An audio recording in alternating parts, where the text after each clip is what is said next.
8 de novembro de 2013. O tema hoje é o direito penal na sociedade do risco e a expansão do direito penal. Bom, essa sociedade do risco ela é muito bem trabalhada por um autor alemão chamado Ulrich Beck. Ulrich Beck faz a divisão da modernidade em dois momentos. Primeiro, a modernidade simples, que se iniciou a partir do século XVIII, com a Revolução Industrial, em que passou-se a ter um domínio sobre a tecnologia, passou-se a acreditar que os problemas da sociedade seriam solucionados com o avanço tecnológico. E um segundo momento, que é a modernidade reflexiva, que se inicia a partir da segunda metade do século XX, em que a figura do risco para a sociedade acaba entrando em voga em razão da questão nuclear, da biotecnologia, informática, essa questão ambiental, essa questão consumerista, a questão da ordem econômica, os crimes de massa. Esses temas passam a ser abordados e verifica-se o risco que isso gera para as relações sociais. Esse é o trabalho de Ulrich Beck. Bom, com base nisso, percebeu-se que foi colocado ao enfrentamento do direito penal novas modalidades criminosas e começou-se a questionar a capacidade do direito penal de apresentar uma resposta adequada aos crimes dessa modernidade reflexiva. Lembrando que o termo modernidade reflexiva é utilizado, além de Ulrich Beck, por um autor alemão, também alemão, chamado Giddens. Pois bem, quais seriam os crimes da modernidade que colocam em dúvida a capacidade do direito penal de enfrentá-los? Crimes contra a ordem econômica, crimes tributários, crimes contra as relações de consumo, crimes ambientais, crimes de lavagem de dinheiro. Esses crimes que são decorrentes da modernidade reflexiva. Pois bem, diante de tal situação, verificou-se primeiramente o seguinte fenômeno. No direito penal clássico, a função do direito penal é a proteção do bem jurídico. E no direito penal clássico, ficava muito bem visualizado essa proteção individual. O direito penal clássico ele é antropocentrista. Só que esses crimes da modernidade não se verifica a violação dos mesmos bens jurídicos do direito penal clássico. Os crimes contra o meio ambiente. Não existe um indivíduo diretamente identificado que está tendo seu bem jurídico violado. Da mesma forma, os crimes contra a ordem econômica. Então, o que se verificou?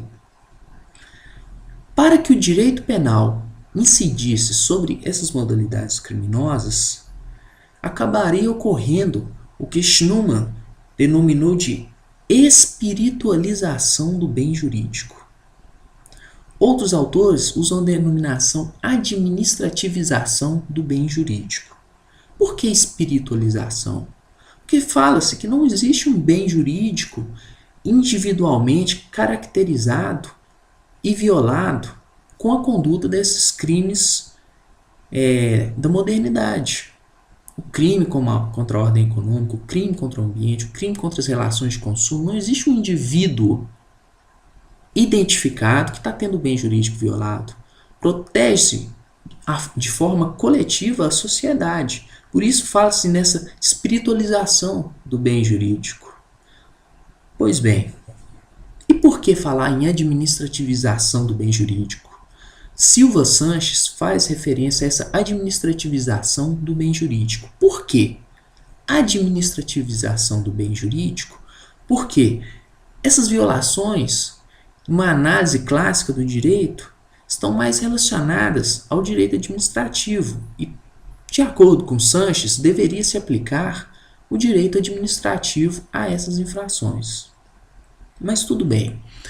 Com relação a esse questionamento dos crimes da modernidade e do direito penal e sua aplicação sobre esses crimes da modernidade, 3 grandes teorias tratam do tema e causam muita divergência e muitos debates.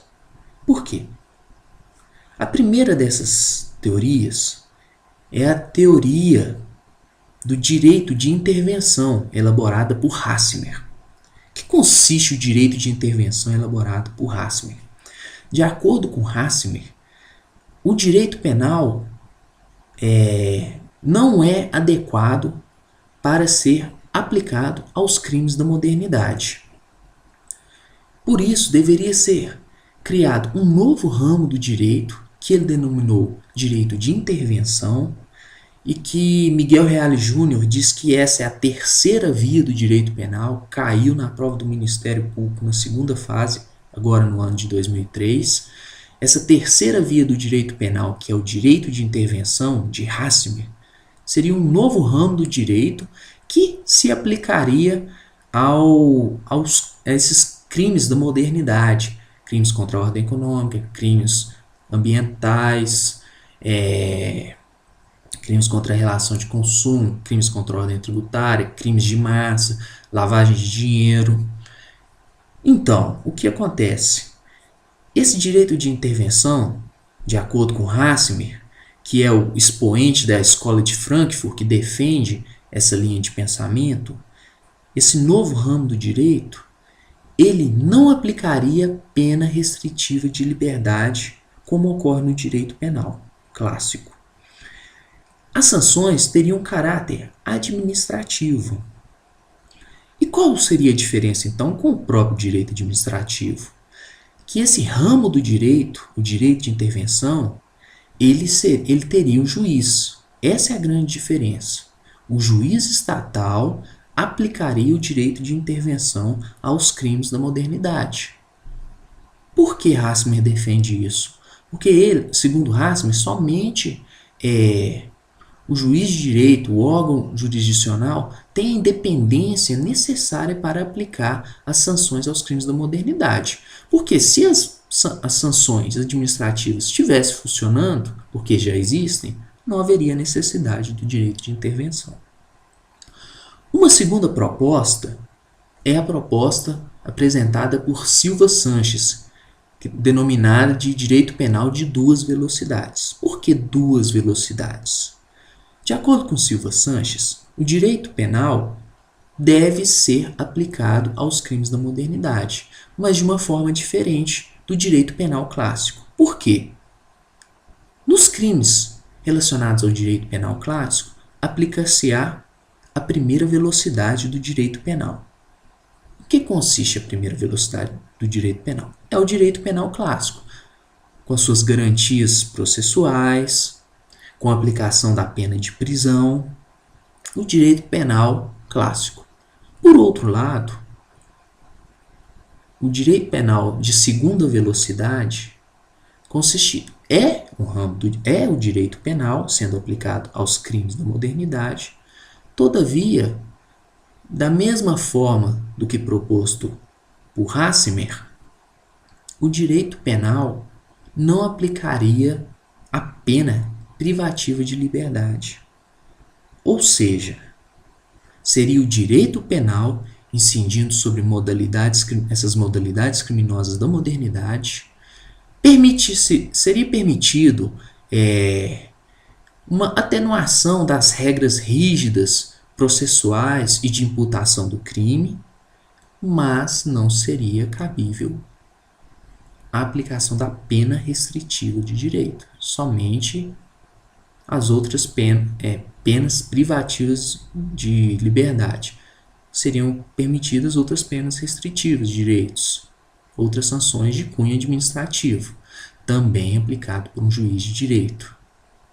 Da mesma forma que proposto por Hasmer, só que a diferença entre o direito penal de intervenção e o direito penal de 2 velocidades é que no direito penal de intervenção é um novo ramo do direito, enquanto que o direito penal de 2 velocidades é o próprio direito penal incidindo sobre os crimes da modernidade, porém sem a aplicação da pena privativa de liberdade. A terceira corrente defendida por Pérez, Schneemann, defende o quê? Defende que não existe necessidade nem de um novo ramo do direito, o direito de intervenção, e nem desse direito penal de duas velocidades, que descaracterizaria o direito penal. De acordo com esses autores, Schneemann, Pérez, é o caso de se aplicar o direito penal. Só que é um direito penal atualizado, é um direito penal que evoluiu. Defende-se a evolução do direito penal. No entendimento desses autores, não há nenhuma descaracterização do direito penal por ele evoluir, por ele se aplicar. Essa espiritualização do bem jurídico, essa administrativização do bem jurídico, a administrativização do bem jurídico pode até acontecer, mas a aplicação da própria pena privativa de liberdade para os crimes da modernidade mais graves é cabível, é uma evolução natural. Faz-se uma relação muito grande com relação à questão social da aplicação da pena privativa de liberdade, porque Schneemann e Pérez defendem que o direito penal clássico é voltado para as classes baixas, para os pobres, é o direito do furto, do roubo. E com a evolução da sociedade, com a evolução do direito, está sendo, na modernidade, possível responsabilizar os criminosos de colarinho branco.